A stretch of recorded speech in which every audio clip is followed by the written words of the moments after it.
من الشيطان الرجيم بسم الله الرحمن الرحيم سبحانك لا علم لنا إلا ما علمتنا إنك أنت العليم الحكيم. Dersimiz Yük Dil 2025 İlkbahar. İza istamarra biz 38. soruya gelmişiz. İza istamarra tatavvur zeka istinai ellezî şehide tekaddumen müshilen fil asril ahiri. Son zamanlarda müthiş bir ilerlemeyi sağlayan bu yapay zekanın gelişmesi devam ettiği zaman şimdi ya ben nereye açtım? Dur.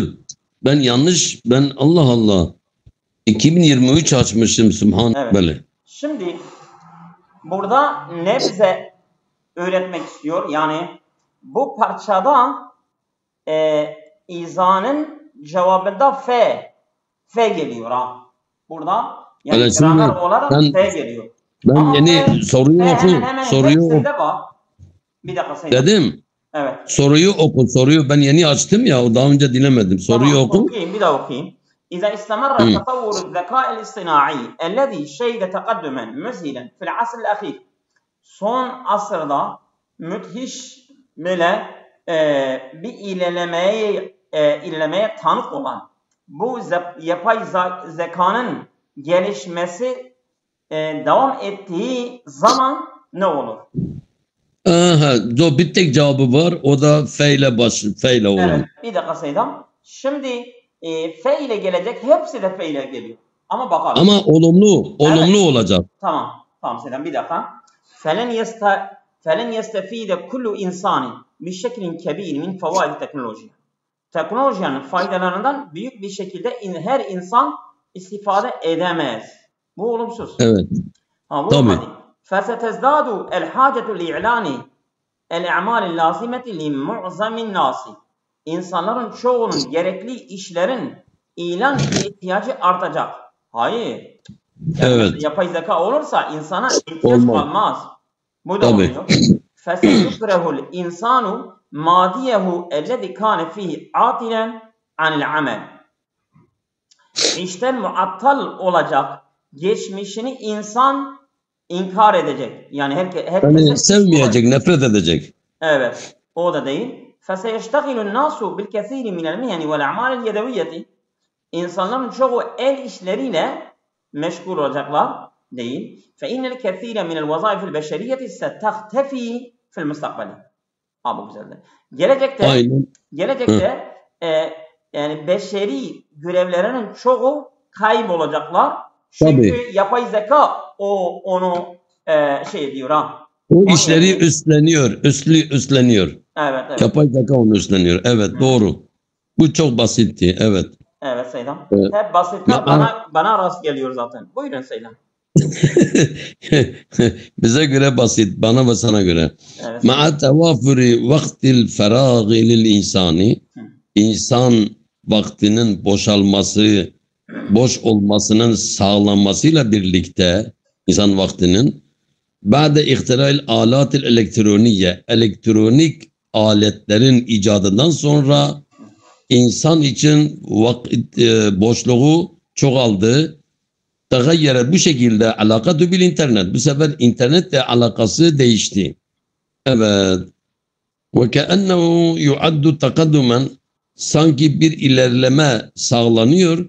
Mehma gayyere masire nasu hareke acelete sana'a. Yani sanayi tekerleğini hareket ettiği, insanların geleceğini değiştirdiği sürece bir ilerleme sanki sayılıyor. Bu olmaz. Ve yuşirul ulema, bilim adamları işaret ediyorlar. İla ennehu yecibu, ki gereklidir aleyhi, o insan üzerine adamu sun'i şahsiyetin mümen fil internet. İnternette ayrıcalıklı bir şahsiyetin yapılmamasını gerekli olduğuna işaret ediyorlar. Bu da değil. Ve lihaza, bu nedenle yuekkidul huberâ'u, uzmanlar vurguluyorlar ala ehemmiyeti istihdamiha, internetin önemini, kullanılmasının önemi üzerine bir hikmetin fiyyominel hadır. Hali hazırda günümüz dünyasında, yani hali hazır günümüzde hikmetle kullanımının ehemmiyeti üzerine uzmanlar vurguluyorlar. Bu da değil. فَيَتَقَدَّمُ عُلَمَاءُ nefsi psikoloji bilim adamları, psikologlar ilerliyor. فَيَتَقَدَّمْ بِاِقْتِرَاحٍ yani bir öneri öne sürüyor. لِمُسْتَخْدِمِ internet internet kullanıcıları için bir öneri sunuyor.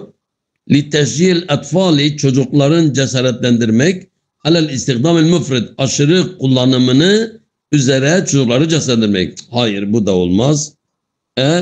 Velakin adeten fakat genelde yukaddimul insanu bi şeklin tabiiyyin yukaddimul insane. Yani bu internet insana veriyor tabii doğal bir şekilde malumatin sırriye gizli bilgiler müteallikate bi nefsi insanla ilgili yecibu alla yabuha biha. Baha yapıyor. Yani onlardan uzak olmaması, gizli kalmaması. Yabuha yani azhara. İşte baha zahir, alla yabuha gizli, zahir olmaması gerekir. Yani insan izhar etmemesi gerekir. Onlara sır veriyor. İnsan da evet. O sırları bakalım. yapmaması gerekir. Bakalım bu şıkkıyla başka hangisidir? Bence sanki şıkkı ya da C. Şıkkı bence sanki. C mi? C. C tamam. Evet. Çünkü hikmetle diyor ya o boş vaktini hikmetle ondan ben anladım hikmetle tamam. Devam ediyor. C'dir.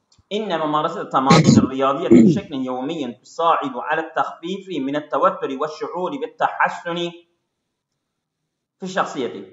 Yani egzersizleri de uğraşmak günlük olarak bu ne yapıyor? تساعد على التخفيف من التوتر insanın gerginliği azaltması üzerine yardımcı. Hafifletiyor. Evet.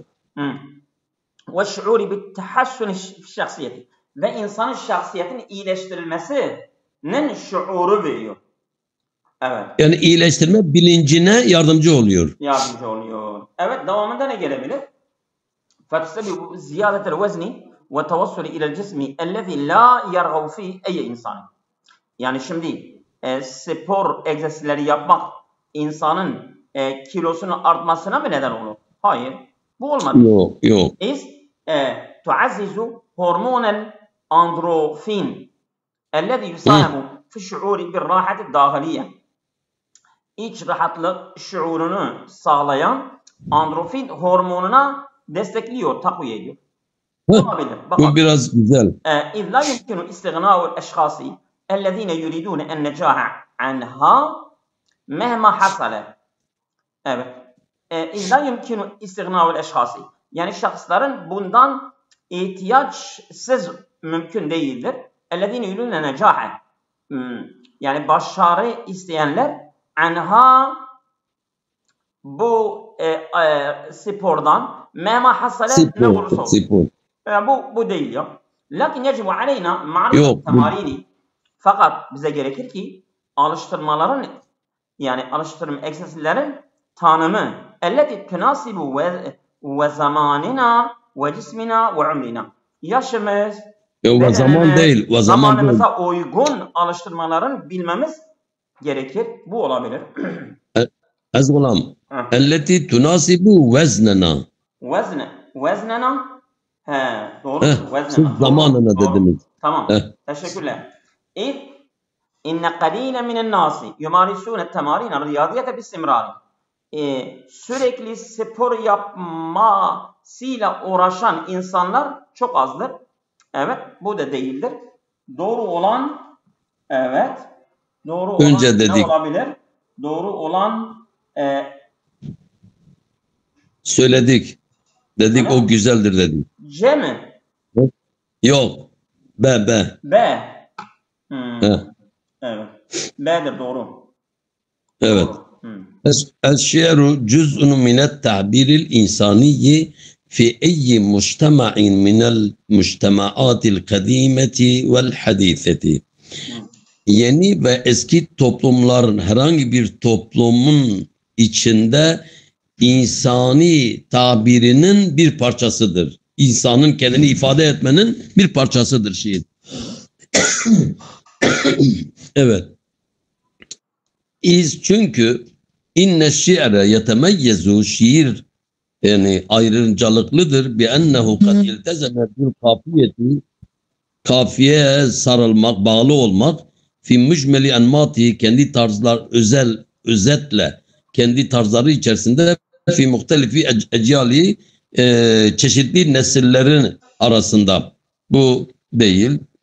Ve haysu kana ve la yezalu yuabbiru an tetalluatil insani ve humumihi ve şubi ve kadaya. Çünkü neden bu toplumlar bir insan ifade parçadır? Çünkü halen de insanın bilgilerini, muttali olduğu şeyleri, insanın dertlerini, kederlerini ve halkın ve sorunlarını ne yapar?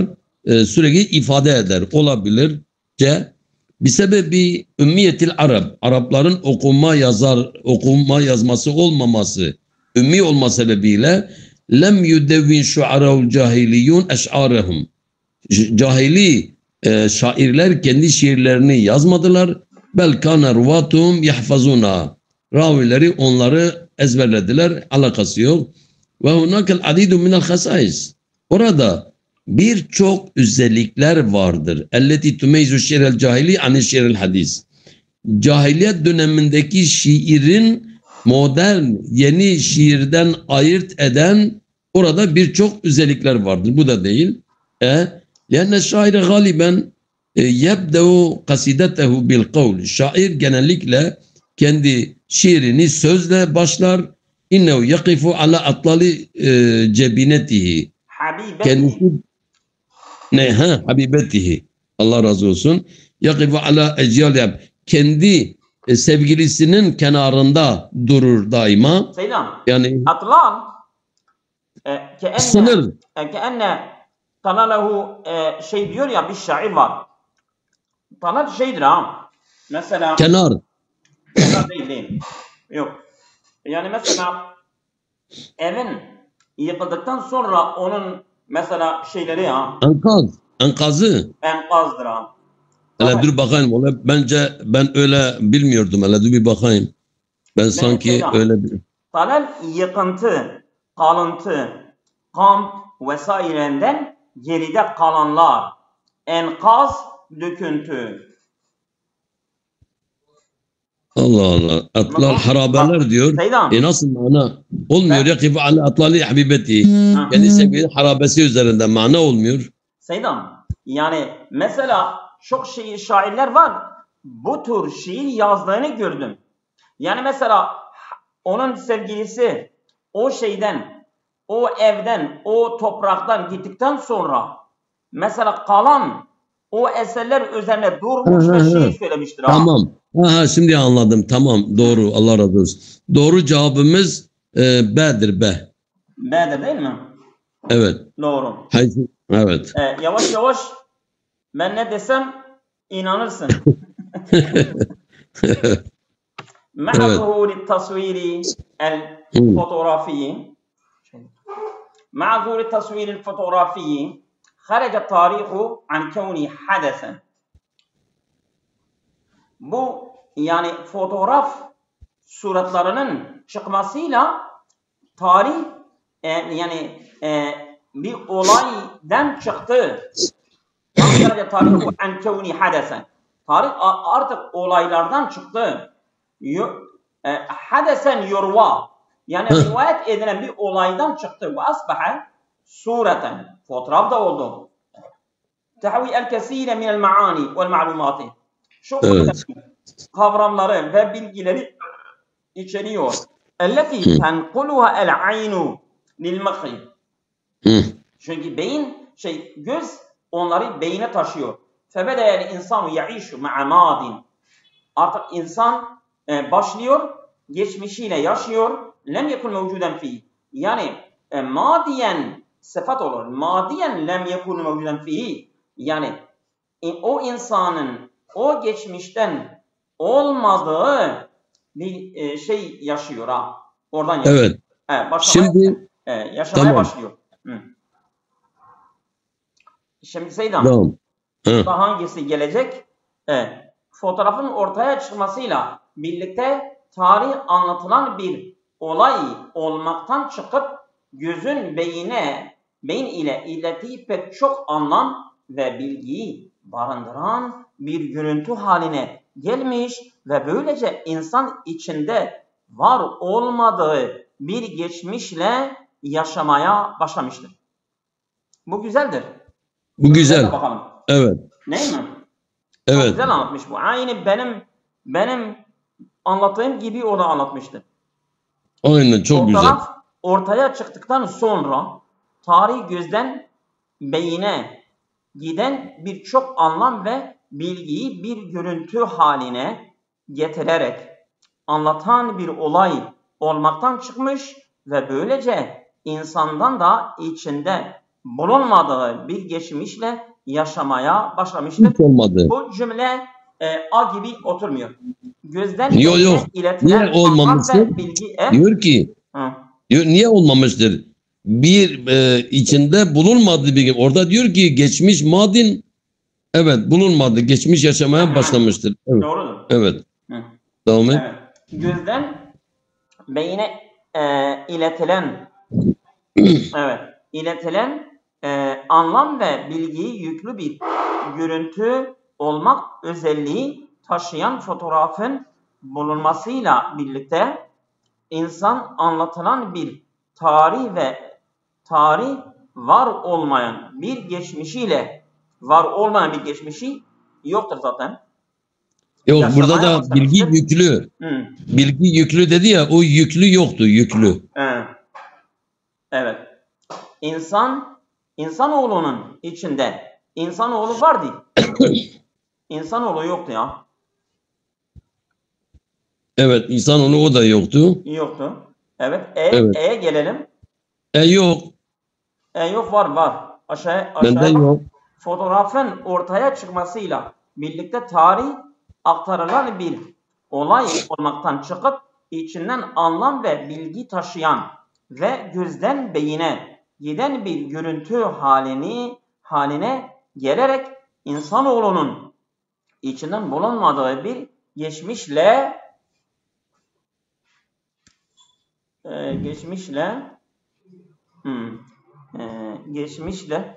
o da değil ha. Doğru olan Seyda B A diyorum ha. A'dır, Tamam. A. Ben de A diyorum. A'dır, A. Tamam.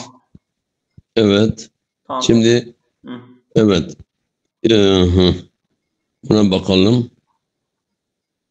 Yu'teberu sayılmaktadır. Niye bu iki tane şeyi?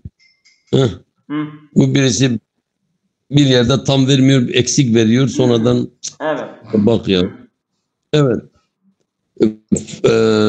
Yu'teberu mihrecan Afiniyon şeyi Afiniyon festivali sayılıyor. Ellezi, o Afiniyon festivali ki yarahu nukadul Fransiyun, Fransız eleştirmenlerin gördüğü Afiniyon festivali sayılır. Ne sayılır? Akdeme ve eşhere mehrecan fenin bir Fransa. Fransa'da sanatsal en eski sanatsal bir festival, meşhur festival sayılıyor. Evet. Ehemmu tezahüreten lil mesrahi. Bir de bu tiyatro için en önemli bir görüntü, en önemli bir gösteri ve fununil ardi fil alemi, dünyada arz etme, sunma sanatlarından bir fadli tarihil hafili ve cumhuril gafiri, o dolu tarihi ve birçok cumhuru halk sayesinde öyle olmuştur. Bakalım ne diyor? Fransız eleştirmenlerce Fransa'daki en köklü ve en meşhur festivali, köklü demedi, en akdem, en eski, görülen değil. Bu da yanlış. Çünkü dedi Fransız eleştirmenlerinin gördüğü, bu da diyor ki eleştirmenlerce. Bu tasfiye ettik. Fransız eleştirmenlerin Fransa'nın en eski ve en meşhur sanat festivali yok. Afinion festivali olacak.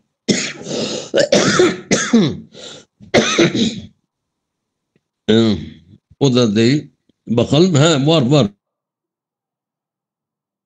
Gördükleri Avignon Festivali görkemli geçmişi ve geniş kitlesi sayesinde, geniş burada var mı? Geniş kitlesi sayesinde dünyadaki en önemli tiyatro ve sahne sanatları gösterisi sayılmaktadır. Biraz uyuyor. C'ye bakalım. Avignon Festivali Fransız eleştirmelerin Fransa'nın en eski en meşhur festivali saymalarının yanı sıra yok. Yanı sıra da yok. D. Fransız eleştirmenlerin Fransa'daki en eski ve popüler sanat festivali olarak gördükleri Avignon Festivali büyülü geçmiş. Büyülü de yok. Avignon Festivali Fransız eleştirmenler tarafından. Hayır. Doğru cevabımız şeydir. B'dir. B. B doğru. Selam.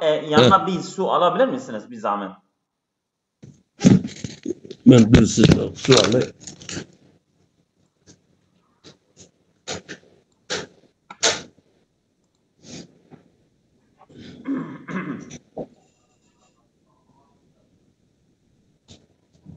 Evet dinliyorum. Evet. Ben alıyorum. لقد تم تصنيف الوشق الذي كان شائعا في إسبانيا والبرتغال في بداية القرن العشرين. 20. yüzyıllarda İspanya'da yaygın olan ve tükenli yapılanması tamamlandı. Ekran ses geliyor. Devam ediyoruz. Şimdi على أن هذا النوع من الحيوانات bu veşk. Veşk nedir veşk? Bakayım dur ben suyu al. Veşşak gibi bir şeydir ha. Bakalım nedir? Hastalıklar yapılaşma nedeni Vaşak bir hastalıkmış ha. Hayır bir hayvandır ya. He? Bir hayvandır. Avrasya hastalık değil mi? Vaşak bir hayvandır ha. Tamam. Tasnif-ül veşaki sınırlandırılması. Şimdi gelecek. Kane şai'an bi İspanya ve Portekiz fi bidayetil qarnil 20 ala enne hazal nev'a minel hayvanati. Bu çeşit hayvanlar da müheddidun bil inqiradi bi şiddetin. Şiddetli bir şekilde soyu tükenmekle tehdit altındadır. İndema fakada hayvanatu saydi. Yani bu av hayvanları kayıp olduğunda ve mevailihi tabiiyeti ve doğal ortamları bisebil emradi vel imrani yani hastalıklar ve imar nedeniyle doğal ortamlar ve av hayvanların kayıp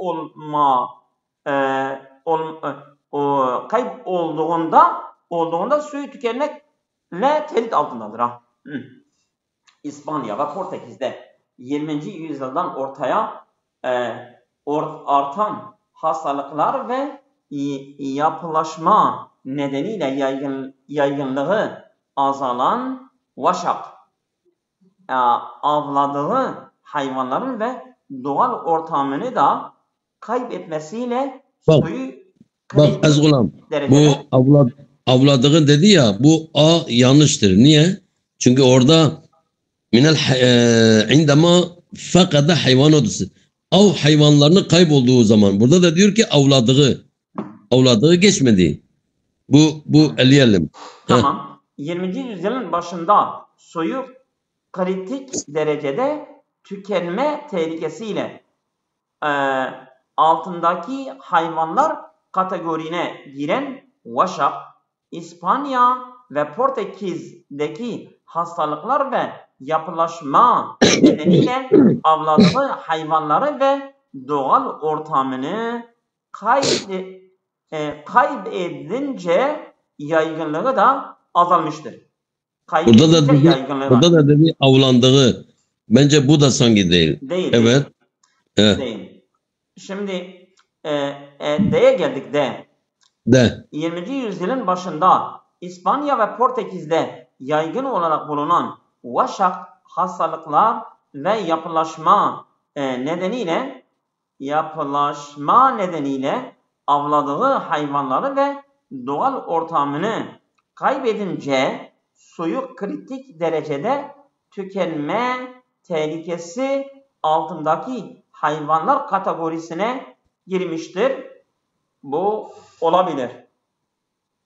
Evet. Yani burada bu avladığı nereden çıkardı? Burada ala enne hazana minel hayvanat muhaddedun bil inqirat bi şidde indama fakada hayvanatu sayd Bak hayvan saydı avlanmadır. Avlama hayvanları. Burada diyor avladığı. Ben onu şey yapıyorum. Hayvanların av hayvanlarının ve doğal ortamlarının hastalık ve yapılaşma sebebiyle av hayvanlarına ne olmuş? Şiddetle yok olma tehdidiyle karşı karşıyadır bu tür şeyler. Evet. Ben okuyayım. Doğada yaygın olarak bulunan ancak hastalıklar ve yapılaşma nedeniyle avladığı hayvanlar ile doğal ortamını kaybeden Vaşak 20. yüzyılında İspanya 20. yüzyılın başında vardı. İspanya ve Portekiz'de suyu kritik derecede tükenme tehlikesi altındaki hayvanlar kategorisine girmiştir. Şimdi 20. yüzyıl dede vardı 20. yüzyıl evet. Ama başında yok dediğiniz gibi başında burada 20. yüzyılda diyor başında demiyor. 20. yüzyılın başında. Doğru olan D'dir Seydam. Bakalım. Devam edin. D'dir. Evet. Ya peki bu avladığı niye diyor? Ben onu şey yapamadım. Başında İspanya, Portekiz'de yaygın olan bulunan vaşak hastalığı yapılaşma nedeniyle avladığı hayvanları edince soyu kritik derecede tükenme tehlikesi altında hayvanlar kategorisine girmiştir. Bir şey. Evet Seydam. Tamam. Valla ben bunu şey yapamadım. Bu biraz yanlışlık var. Çünkü orada diyor ki hayvanatus sayd av hayvanları tercümede de diyor ki avladığı hayvanlar. Evet. Ya. Tamam Seydam. Evet. Yani en güzeli o oturuyor ha. Tamam. Evet, devam et. 45 Seydam. Tamam. Bu tercümeler bitsin ha. Tamam. İnnel usura ala kıt'il hacer. Şimdi bakalım en son şeye bakalım.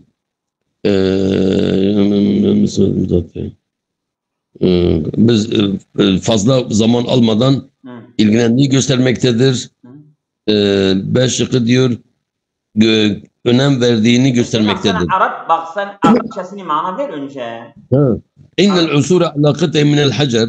Bu taş parçalarına ulaşma yani onlara mutalab olma kanet tüstakdemu o taş parçaları kullanılıyordu kezinetin bir süs gibi havle femmin ve azan heykelin azmiyin böyle iskele olanın kulağı ve ağzı çerçevesinde iskele bir süs olarak kullanılıyordu. Ömrühü 11.000 am 11.000 yıllık olan o iskelenin yüşiru işaret eder ila ennel beşerin munşagiline meşguldurlar bir sureti mizati muzul usur yani asırlardan beri kendi zatın şekilleriyle meşgul olduğuna işaret ediyor. Bakalım. Burada diyor ki yaşı 11.000 olan bir iskeletin ağız ve kulaklarının etrafında takı olarak kullanılmış tüstahdemu burada kanet evet taş parçalarının bulunması insanoğlunun asırlardır kişisel görünümüyle ilgilendiği göstermektedir. Olabilir. Ve yaş 11.000 olan bir iskeletin ağız ve kulaklarının etrafında taktığı yok. Taş parçalarının bulunması insanoğlunun asırlardır kişisel görünümüne önem verdiğini önem de yok. Bu da eledik. C. İnsanoğlunun asırlardır ağız ve kulaklarının etrafında taştan yapılmış taş parçaları demedi. Bu da gitti. De var. İnsanoğlunun taş parçaları kullanarak kişisel. Nerede? Taş parçası yok. Seydam sen hepsi okumadan C'dir değil mi? Ben C'yi okuyorum. İnsanoğlunun asırlardır ağız ve kulaklarının etrafında taştan yapılmış diyor. Bak taştan. Taştan yapılmış takı parçaları. Tamam taş parçaları demedi. Onu demek istiyorum. O değil. De. Tamam. İnsanoğlunun B'yi okuyorum. Asırlardır kişisel görünümünde önem verdiği 1000 yaşındaki bir iskeletin ağız ve kulağın etrafında takı olarak kullanılmış taş parça bulunmasına almış. Hayır, bu hiç değil. Yaşı 11.000 olan bir iskeletin ağız ve kulaklarında taştan yapılmış çeşitli tabi, bu da hiç değil. Doğru cevabımız